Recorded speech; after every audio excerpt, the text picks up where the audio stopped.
The DC Presidenti wanthu osauka woyamba kuno ku Malawi.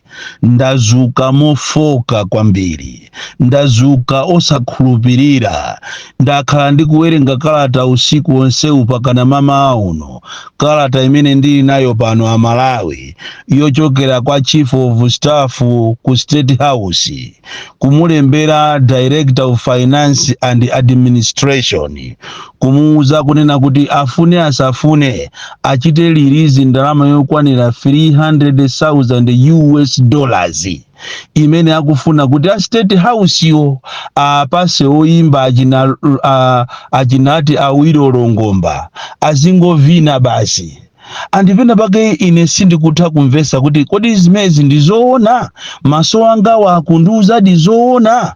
Ndithu kalata ndithu imene ndili nayo pano, amene mulibe kalata amene mukuyenera kuti mundiuze ndikutumizireni muzionere nokha, chifukwa ina ife timaoneka ngati ya mutu ana ntongwe, anthu opupuluma olankhula anapachikamwa amene sitimafunira anzathu ena zabwino, timangokhala ndi nsanje. While I acknowledge kunena kuti it is important to assist ma artists in this country, but amidst challenges za mmene anthu akukumana nazo, mmene mavuto mmene alili ku Malawi kuno, ine sindikuonapo cha nzeru kunena kuti anthu wina wache wa ku State House akagwirise ntchito mphamvu zache chifukwa chokuti ati iye ndi president komanso akusakasaka mavoti, akanene kunena kuti ati ndalama yokwanira 300,000 US dollars imene tikayisintha ndi pafupifupi 1 billion kuthamangira kumeneko ikangoperekedwa kwa Awilo Longomba ndi azinzache ati azimba ati nyimbo athandizika ati ma logistics kuchifukwa chokuti akubwera kuzayimba kuno ku Malawi. Sikuti soto kapena akayimba maloto wonse kunena kuti akayimba kumwera, akayimba ku Eastern Region pakati komanso kumpoto, ayi angoyimba malo amozi anyamule ndalama zimene zizizo zochuluka ndithu 300,000 US dollars.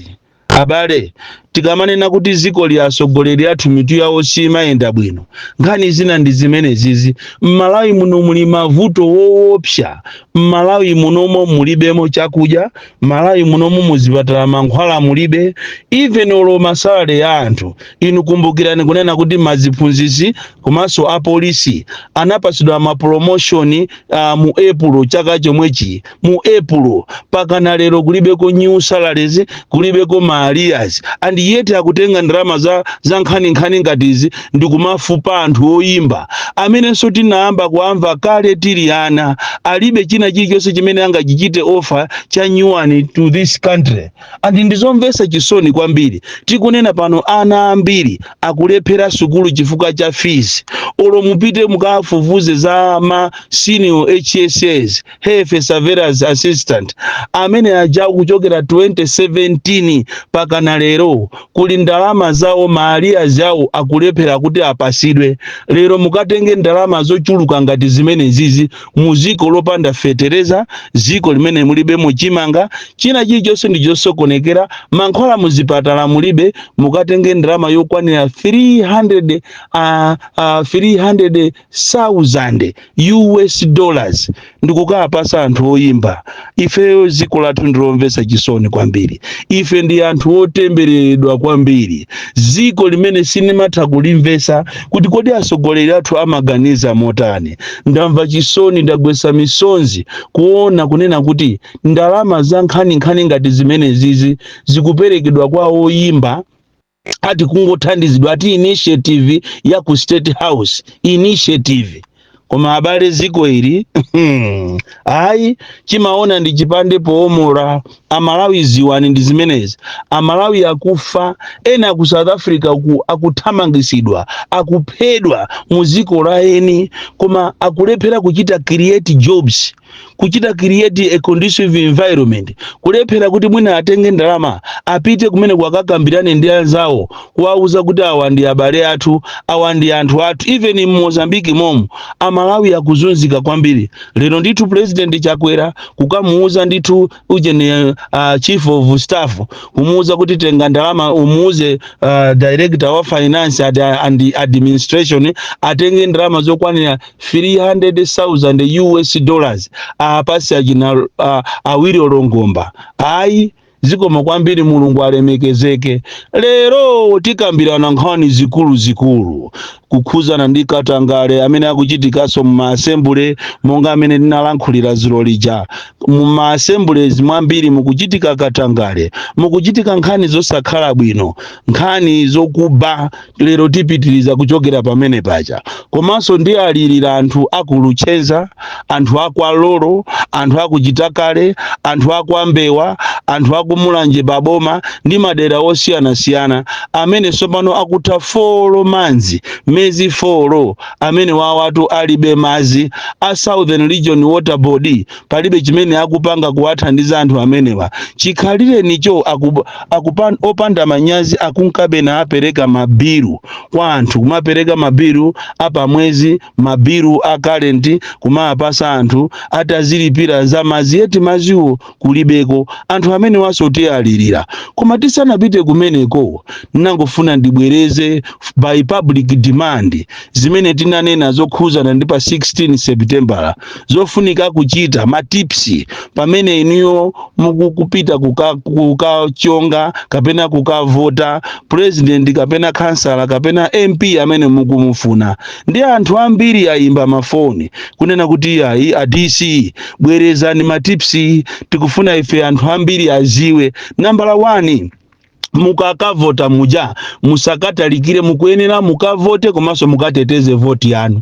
Iziso zinachitikapo 2019 2020 asapange makani awawa ati chifukwa choti ali mboma iya kuti akayuze polisi kapena amezi kaopseza anthu. Ayi, mukakavota kakhaleni 100 meters muziyang'anira voti yanu chifukwa m'masenta mwambiri muchitika zinthu zoopsa abwera azasokonezemu. Tikunena kuti si aliyense amene mukamuone ati akavale uniform ya polisi ali ndi wa polisi, si aliyense amene mukamuone ati avale uniform ya ame ndi wa ame. Anthu ena oni manjanjawidi atumidwa kuti akasokoneze siku limeneli. Komanso siku limeneli monitor wa zipani zosusa zina chilichonse kandino a DPP, kandino a UTM, kandino a Ford, kandino a PP chonde osapita kumene kumutalezera. Ayi, komanso osapita kumene kondo kumakaja zakudya za enyake mukaja nazo zinthu zosaja mukagona kumeneko. Komanso anthu akasiriza kuvota chonde onesesani kunena kuti musanamizidwe iya kunena kuti aye tiye tidikirire pang'ono. Yambani kuwerenga, ndipo mukawerenga mukaona mafiga zonse jambulani ngati umboni wanu atumizireni akuluakulu anu komanso ponyani pa social media chifukwa mwaona agalu awasopano akumekiwa ayamba kusintha ma statement kumanena kuti aye tikufuna tikakaona ma presidential candidates ose tikakaona mavoti amene apeza tikakawerenga tikakapeza kuti wina wache panepo akupambana anzache tikamuchita declare amene yoyo. Oyi ndi 50+1 zisayambe kukuimani pa khosero ndi 50+1 itu zokuti muziyamba kusintha ma statement zimenezo sitigwirizana po iya. Andi iyo bera imene mukukonza yo berayi takayerekezeni mukabere ndiye muone kuti kodi Malawi ni ndani chifukwa inu ufumu wanu wakanidwa. Choncho matipi awawa ndikupempheni inuyo azipani chonde onesesani kuti ma monitors yanu ali ndi chakudya chokwanira komanso mwapase ma allowance makobiri chifukwa zipani zambiri zimango afuna anthu aja siku lovota nthawi yolembesa koma kuti mwapase makobiri yawo simapasa. Ena a 2020 2019 pakana lero simunapase makobiri yawo.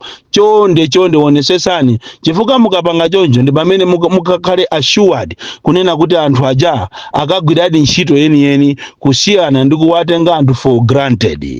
Nkhani yoyamba ndiyokhuzana Katangale wa ma assemblies monga amene tinalengezera dzulo kunena kuti ma assemblies assemblies ambiri akuba ndalama kwambiri, akupanga katangale monga mene kulili kumulanje komanso kuphalombe. Kukakhala kuphalombeko ndiyetu contractor wawo ndi mmodzi wa ku Blantyre amenenso makampani amene amapikisana nawo amachita nawo bidiyo ndi a contractor amangonama akhwa ngati ndi akuluakulu anagwirizana ndi akuluakulu akuphalombeko kugwirizana ngati enawo ni makampani, koma ayi onsewo ali makampani ake amalembalemba ma quotation aja ma proposal aja nkumakhala ngati is a different company, koma makampani onsewo ali ayiyeyo madiru ndalamazo amagawana ndi akuluakulu akuphalombeko. That is why tikufuna kuti ACB ilowererepo ipite kuphalombe, ipite kumulanje, ipite kutcholo chifukwa nakonso kutcholo kuli mchitidwe wokuba kwambiri,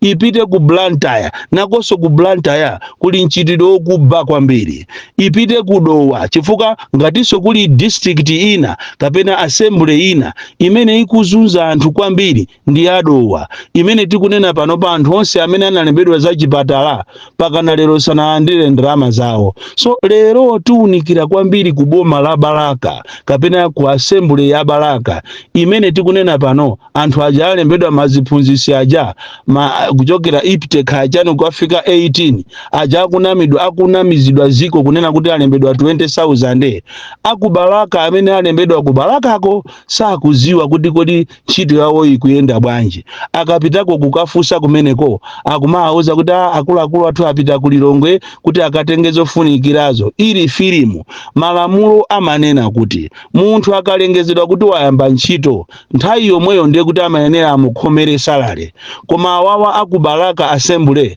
akuanamiza anthu awo ndi cholinga kuti mwezi umene umene watha wa August anthu aja asachite kiremu salary, komanso mwezi umene wa September lawu asachite kiremu salary, andi ndalama zikabwera kutero kuagawana akuluakulu akumene koko ndalama zopamanira 300 or 400 million. Izitu ndiye chilungamo chake ndi mmene amajera atu kuteroko anthu akapita kuti akaone maina awo kapena akaone kumene achita posti akumabweza kunena kuti ayi mwina mbwerera chisanu iye muzabwere wiki yamawa, because if akuopa kuwapasa ma GP1 form ma GP1 forms amene ajawo ma GP1 forms aja andi amene amaonesa kuti munthu akafira ndiye kuti wayamba ntchito nthawi umweyo salary amutani ampase. Koma kubalaka assembly anthu akuvutika sakuwapasa ma GP1 forms kuti asaine kapena afire ncholinga kuti aziakonzera salary, akufuna azawapase nthawi ina zikamabwera kuchokera ku Lilongwe akhale kuti ndalamazo iwo chifukwa cha mantha paja palitu anthu ena amantha sangafuse kuti kodi sona ife ntchito tinalembedwa mu August pozafika so August 25 wa September tinaine atilandire salary, kodi zikuyenda bwanji? Akufuna ndalama zimene zijazo azigawane. Ngati kuli katangale wa katangale ndiye ndikuja kumachedwa kubalaka, even olo kuti munthu ukapangise fomu yomweyi ya zamalo ukumalandira ukumauzidwa kuti upereke ndalama za nkhani kuli katangale woopsa kubalaka, andi ACB munayenera kulowerera. Nkhani yathu yachiwiri lero ndiyo khuzana ndi anthu amene akuvutika kwa loro ku Luchenza Trading Center kwa Chonde, uyo Chinakanaka, Chisitu, Mulanje Mission, Mulanje Boma, ndi mizi yozungulira kumene kupakana nsewu opita ku Phalombe kwa Mbewa. Nkhani ya mazi anthu akuthano 4 months opanda mazi pamulanje paboma ndi madera ena osiyana chifukwa cha mchitidwe wa katangale. Nthawi imeneyo tinkanena ifeyo, koma anthu akanena kuti ine ndine wa misala, ndine wa chamba, ndikuzitengera pamene a Blantyre Water Board amabwera kumulanje kuti azatenge mazi amene aja anakatenga mmwamba. Ayeti Southern Region Water Board amatengera mazi awo pansi, zosatira zake awawa Blantyre Water Board akutenga kutenga mazi ochuluka akupangisa kuti mazi awa a Southern Region Water Board asatenge mazi. Zosatira zake kuli crisis, kulitu anthu kumauzana kunena kuti teni mukatunge mazi, inu pitani kuchimbuzi mukarowe, winaso akarowe, pakana mtondo uja uzaze, ukazaza ndi akatiremo mazi apa chisime.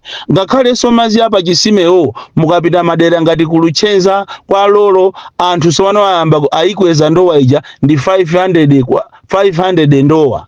Kodi munthu angakwanise kuchokera pa 1 pakana pa 30 angakwanise? Andi chodabwisa nchonena kuti amene amachedwa kuti board chair waoyo wa Blantyre Water Board kapena wa Southern Region Water Board yo ali amakhala ku bushi kumulanjeko pa mulanje paboma pali malo ena otchedwa ku bushi, ali konkononolo palibe chimene akupanga. Anthu akaimba mafoni kufusa ku Southern Region Water Board akupezeka kuti angu ayankha zinthu zosonyeza kuti anthu zawavuta. Andi anthu akumulanje munayenera muchangamuke muzuke chifukwa anthu akuvutika kwambiri. Kaye ku polisi ya paboma pamulanje, anthu osaona school for the blind, anthu akuchipatala kuli uve kwambiri. Andiposa cheda pompano kutuluka matenda woopsa kwambiri kumulanje ngati izi simuzitenga seriously. Andi izi tinanena kale kunena kuti inu sizoona kuti anthu aku Blantyre azikanjoya mazi pomwe ainyake akumulanje sakunjoya maziwo. Andi uchisiru umene uliko pakale panopa akuperekabe mabiru.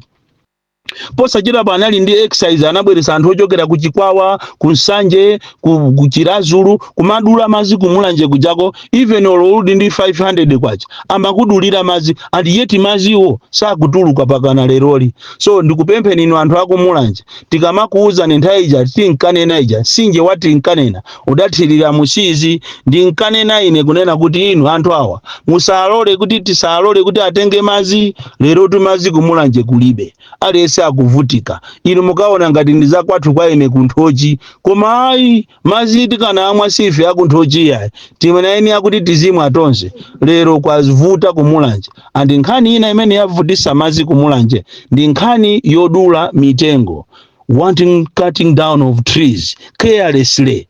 Anthu aononga phiri la mulanje lija, kuliwononga phiri limene lijalo. Andi ngakhale ati kuli MCT anthu okuba okhaokha aononga phiri lijalo. Even the flora and fauna is no longer there. Mitengo ya sida inataita kuononga. Anthu andale amene wa MCP ali kumene koko kumadula mitengo aononga phiri limeneli. Ndizo satira zake ndi izi. Mwaona mazi kulibe, tinkanena mukati ndine wachamba, mukati ndine wa misala, nimafuna ndizioneka wamata waujeni ozindikira koma ndine kape. Lero maziona ndizi mulanje kulibe mazi, kutsholo kulibe mazi, Kuluchenza kulibe mazi, kwa Nkando kulibe mazi, kuna ujeni kwa Mbewa kulibe mazi, kulimbuli nde anazolowera amango omwe zisime bazi. Uchisiru weni tizivutika muziko latu yete anthu ena acha akupindula. Boni Kalindo tadisi mwana woopsa kwambiri, the most deadly and dangerous child from Njeza village, TA Mabuka, box 76, Mulanje, Malawi. Koma siku ilira pa 16 ili ndikutha wina aja ndikutha kumuona wina aja asakufikako, ndikuoneka ngati mawa wina aja osafikako, zitamuthina pa khosi. Zikakuoneka ngati ndikutali. Ali nyodo from Njeza village, TA Mabuka, box 76, Mulanje, Malawi, Southern Africa.